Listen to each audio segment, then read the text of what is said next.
Hi, my name is MADRID. I have made videos about derealization, depersonalization, and a lot of people got some, I guess, pretty good insight from it, and they gave me some pretty positive feedback. Well, as time has progressed, that was quite a while ago. It was about 3 years ago that I made those videos. So, looking at it in retrospect, I think that I've really grown and developed since those times.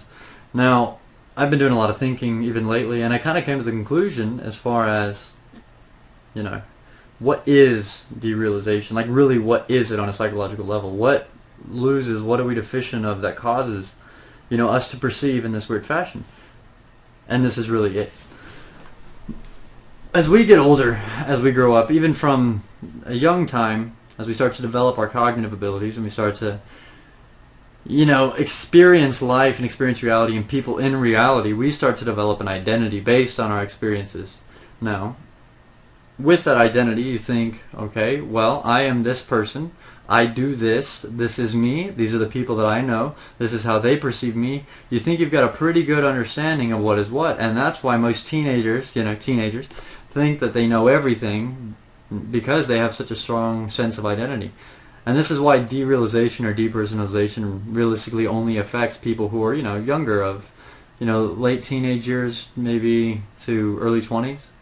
Or to mid-20s, late 20s. It's really dependent on the variable. But what it is when that self-identity that you've developed throughout your entire life becomes challenged by, a profound experience. Let it even be, smoking marijuana and experiencing a different perspective on reality that causes you to question your own version of reality. And this is, of course, dependent on the intellectual level of the individual.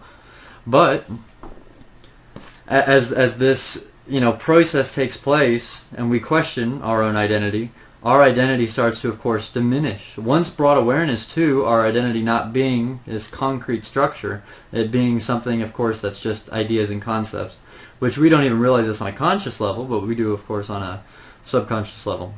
Now, this derealization starts to take place, like I had said, when our identity starts to become diminished.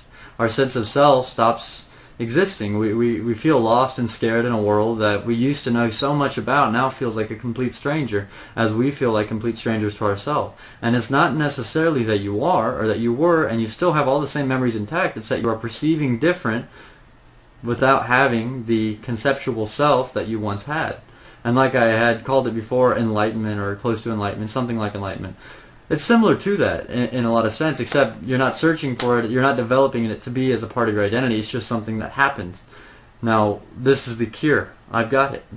You have to develop a new sense of identity. I have absolutely cured my derealization. I have no experiences where I feel like I don't identify with reality. I built myself a new identity. And anybody can do it, and really it's about getting involved, really putting all your awareness into things. And what's really cool about it is not only are you building a new identity, you're utilizing a neutral perspective that you once didn't have. Now you know you don't know everything because you've experienced derealization. So when you start to develop this new identity, you start to develop an understanding of things and you grow at a rapid rate as a human being, cognitively, intellectually.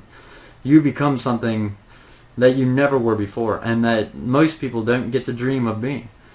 So embrace the fact that you had derealization and then find yourself an identity. Get involved with school. Get involved with some kind of organization, something outside of yourself, something beyond.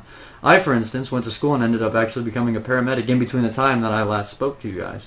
And in that, actually working as a paramedic, I see some crazy shit. I see reality. I mean, I see some fucking gnarly shit. And, I'm not like saying like it's cool or anything, but realistically, I get to see reality, of course, on its most rudimentary level. Death and birth.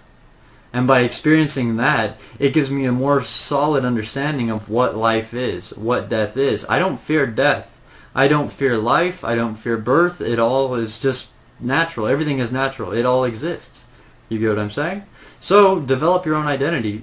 Get involved with something outside of yourself. Start to look at things from that neutral perspective, outside of yourself, instead of focusing on the fact that I'm not perceiving like I once was. There's something wrong with me. I'm not going to be able to ever live a normal life. But realistically, you won't live a normal life. You'll live one better. You know what I mean? You're not going to be, of course, a part of collective society. You're going to be something better. Some kind of evolved human being that actually has an understanding of what is going on around them. You have a neutral perspective, so you can take everything neutrally without a jaded bias, without some kind of preconditioned idea, understanding. You know what I mean? So embrace it. Love it. And if you have any questions, I'd be more than glad to answer them and be more than glad to help you out. But that's the cure. Restructure an identity based on what your interests are. Don't get lost and don't get wrapped up and don't find identity in derealization, because that's not the identity that you want. Because it's going to force you to become derealized after derealized after derealized. You're never going to actually find a sense of self in derealization. You might find, of course, an understanding, a conceptual self, but you don't want a conceptual self. You want a perceived self. One that you understand who you are, of course, as a human being, which is consciousness, awareness, with ideas and thoughts, which is a vessel, you know, organs, systems, blood, everything.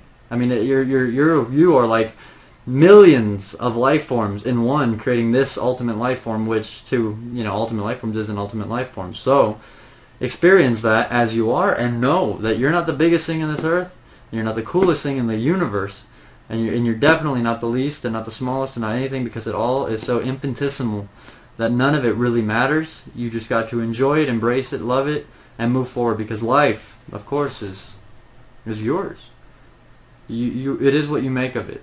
So, make it good. Give everything your all. Don't fall a victim to, oh, I've got no control of my life because society does this, government does that. Well, take a fucking look at government and take a fucking look at society, and you'll start to really see that you have your own will, you have your own mind. You just got to wake up and have your own mind, you know what I mean? Quit watching fucking TV. Quit believing what you see on shit. Take everything neutral. Look at it as it could be true, it could be false. I don't know. Just live your life, man. Okay? Or ladies. Whatever you may be. Live your life. Comment. Love me. Rate. Share. Yeah.